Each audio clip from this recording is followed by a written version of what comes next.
নমস্কার বন্ধুরা, রকমারি রান্নাতে আপনাদের স্বাগত। আজকে আমি তৈরি করেছি ভেটকি মাছের তেল ঝাল। অপূর্ব এই মাছের রেসিপিটি একবার বানিয়ে খেলে এর স্বাদ আপনার মুখে লেগে থাকবে। ঘরে থাকা সামান্য কটি উপকরণ দিয়েই এই সুস্বাদু মাছের ঝোলটি বানানো যায়। ভেটকি মাছের ঝোল বানাবার জন্য নিয়ে নিয়েছি 4 পিস বোনলেস ভেটকি। এতে দিয়ে দিলাম আধা চামচ নুন, আধা চামচ হলুদ ও পাতিলেবুর রস। নুন, হলুদ আর পাতিলেবুর রস দিয়ে মাছটাকে ভালোভাবে মেখে মিনিট 10 জন্য রেখে দেব। সবার প্রথমে কড়াইতে বেশ খানিকটা তেল দিয়ে এতে মাছগুলো ভেজে নেব। গ্যাসের ফ্লেম হাই করেই মাছগুলোকে ভাজতে হবে, তবে মাছগুলো খুব বেশি লাল করে ভাজবো না। হালকা লালচে আভা ধরে এলে মাছগুলোকে নামিয়ে নিতে হবে। এইভাবে সমস্ত মাছ ভেজে একটা থালায় তুলে নিয়েছি। মাছগুলো ভেজে নেবার পর কড়াইটা পরিষ্কার করে আরও খানিকটা তেল অ্যাড করে দিলাম। এতে ফোড়ন দিলাম আধা চামচ সাদা জিরে ও এলাচ, দারচিনি, লবঙ্গ আর 2টো তেজপাতা। একটা শুকনো লঙ্কা অ্যাড করে দিয়ে ফোড়নটা কয়েক সেকেন্ড ভেজে নেব। ফোড়ন থেকে সুগন্ধ বেরোলে অ্যাড করে দেব কুচনো পেঁয়াজ। গ্যাসের ফ্লেম হাই করে দিয়ে পেঁয়াজটা স্বচ্ছ হয়ে আসা অবধি ভেজে নিতে হবে। এতে আধা চামচ মতো নুন অ্যাড করে দিলাম। নুন অ্যাড করায় পেঁয়াজটা খুব তাড়াতাড়ি নরম হয়ে যাবে। এরপরে অ্যাড করে দিলাম 1 চামচ গ্রেট করা রসুন ও 1 চামচ গ্রেট করা আদা।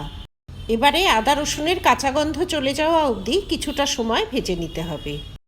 বেশ কিছুটা সময় ধরে পেঁয়াজ, আদা, রসুন ভেজে নেবার পর অ্যাড করে দিলাম কুচিয়ে রাখা টমেটো। টমেটোর কাঁচা গন্ধ চলে যাওয়া অবধি আরও কিছুটা সময় কষিয়ে নিতে হবে।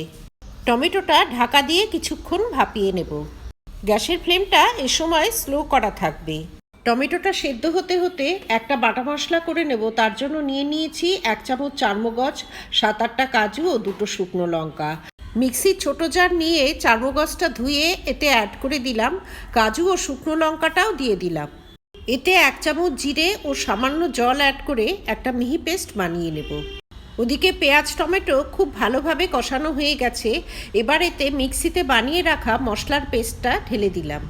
সমস্ত মশলা বেশ কিছুটা সময় ধরে কষিয়ে নিয়ে অ্যাড করে দিলাম আধা চামচ মতো হলুদ গুঁড়ো। আধা চামচ কাশ্মীরি লঙ্কা অ্যাড করে দিয়ে মশলাটা বেশ কিছুটা সময় ধরে কষিয়ে নেব। মাছ ম্যারিনেটের প্লেটটা ধুয়ে সামান্য জল অ্যাড করে দিলাম। কিছুক্ষণ এভাবে কষিয়ে নিয়ে মিক্সির জার ধুয়ে আরও খানিকটা জল অ্যাড করে দিলাম। এবারে গ্যাসের ফ্লেম হাই করে দিয়ে ঢাকা দিয়ে মশলাটা কিছুক্ষণ কষিয়ে নিতে হবে। এই মশলা কষানোর উপরেই রান্নার স্বাদ নির্ভর করে। মশলা খুব ভালোভাবে কষানো হলে তবেই রান্নার স্বাদ ভালো হবে। মশলাতে কাজু থাকার দরুন মশলাটা খুব সহজেই তলায় লেগে যেতে পারে। সেই জন্য মাঝে মাঝেই ঢাকনা খুলে খুব ভালোভাবে নেড়েচেড়ে দিতে হবে। এইভাবে ঢাকনা দিয়ে ঢেকে মাঝে মাঝে ঢাকনা খুলে কষাতে কষাতে মশলা থেকে খুব সুন্দর তেল সেপারেট হয়ে গেছে। এবারে গ্রেভির জন্য গরম জল অ্যাড করে দেব। তবে খুব বেশি জল অ্যাড করব না। এই তেল ঝাল একটু মাখা মাখা খেতেই বেশি ভালো লাগে। এবারে হাই ফ্লেমে গ্রেভিটা ফুটে ওঠার জন্য অপেক্ষা করব। এ সময় 3টে চেরা কাঁচা লঙ্কা অ্যাড করে দিলাম। এতে গ্রেভিতে কাঁচা লঙ্কার একটা সুন্দর ফ্লেভার হবে। ঢাকা দিয়ে কিছুক্ষণ ফুটিয়ে নিয়ে ভেজে রাখা মাছগুলো একে একে অ্যাড করে দিলাম। সমস্ত মাছগুলো অ্যাড করে দিয়ে মাছটা নেড়েচেড়ে গ্রেভিতে একটু ডুবিয়ে দেব। মাছগুলো আগেই প্রায় 80% কুক হয়ে গেছে, সেজন্য গ্রেভিতে অ্যাড করার পর আর খুব বেশি সময় এটা ফোটাবো না। এতে মাছগুলো বেশি নরম হয়ে গেলে খেতে খুব একটা ভালো লাগবে না। চাইলে এ সময় 1 চামচ ঘিও অ্যাড করা যেতে পারে, তবে আমি আর ঘি অ্যাড করিনি। গ্যাসের নব বন্ধ করে দিয়ে 5 মিনিট স্ট্যান্ডিং টাইমে রেখে এই মাছের ঝোল আমি গরম ভাতের সঙ্গে সার্ভ করে দেব। তৈরি হয়ে গেল অতি সুস্বাদু ভেটকি মাছের তেল ঝাল। আমার এই রেসিপি যদি ভালো লাগে তবে ভিডিওটিতে লাইক করবেন, শেয়ার করবেন। ভবিষ্যতে আরও রেসিপির জন্য আমার চ্যানেলটি সাবস্ক্রাইব